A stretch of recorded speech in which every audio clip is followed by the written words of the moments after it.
In the second part, I have to say, being beaten up by Ray Fiennes was pretty fun. It wasn't always comfortable, but it was fun. I did quite enjoy. I enjoy scenes like that where I get slapped around a bit. It's quite fun. Yeah. So that was good. That was definitely a highlight. Being on the underground cart, which takes us inside Gringotts. Being on that cart with Rupert, a guy called John, Warwick Davis, and Helena Bonham Carter, and then Emma was great fun because it was just, we were all soaking wet. It was you know, we were just making jokes, and it was hilarious. It was really, really good. That was a fun day, definitely. Fun few days.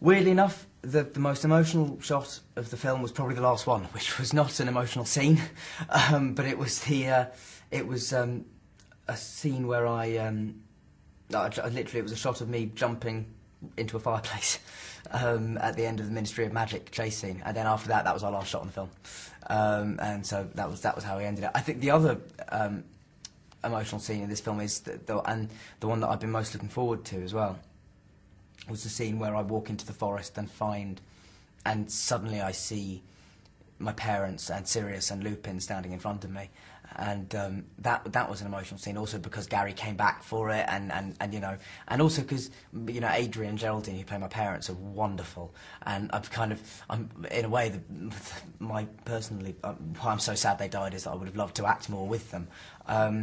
And also the character of Lupin dying for me is one of the most upsetting in all the books because I love that character. And so yeah, that scene was pretty emotional, I think. It should be anyway.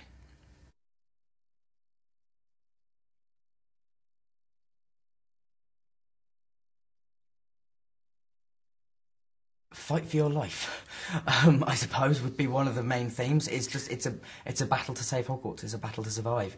It's a battle to see the next morning. That's kind of the thrust of most of the film, and also it has all the Harry Potter themes of, you know, friendship and all those things, and how tested that can be, and, you know, in this even more extreme situation, how much these 3, 4, 5, you know, the whole school relies on each other, and that's what I love about it. It's about communal spirit. And surviving.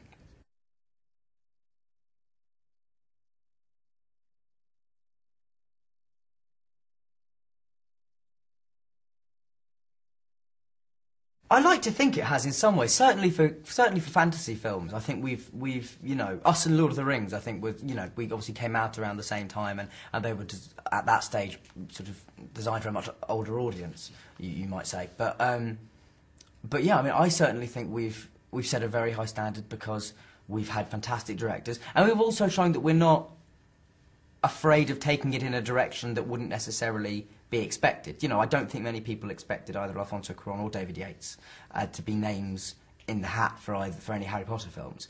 But, you know, thanks to our producers who have had the courage to say, you know, this guy could make an amazing Harry Potter movie, it's set us apart slightly from other fantasy films. I think we're really, really interesting. We have fantastic actors, and also, I mean, what sets Harry Potter apart from other entertainment is just the fan base. Ultimately, is so vast and so supportive that yeah, I mean, it's hard for other things to compare for it. But you know, but obviously now there's films like Twilight and the Narnia films that all came out, and you know, and they're doing well as well, and brilliantly in Twilight's case.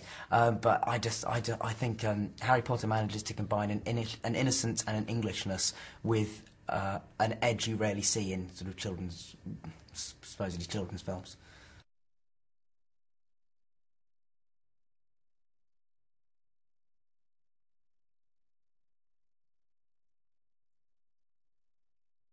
It was no, it was quite sad, but it was, I think, more than letting ourselves be soppy and nostalgic about it. I think we just used the pressure we felt because we knew it was the last one, to spur us on to try and make it the best one we could. I think we channeled that energy into a more positive, sort of constructive frame of mind.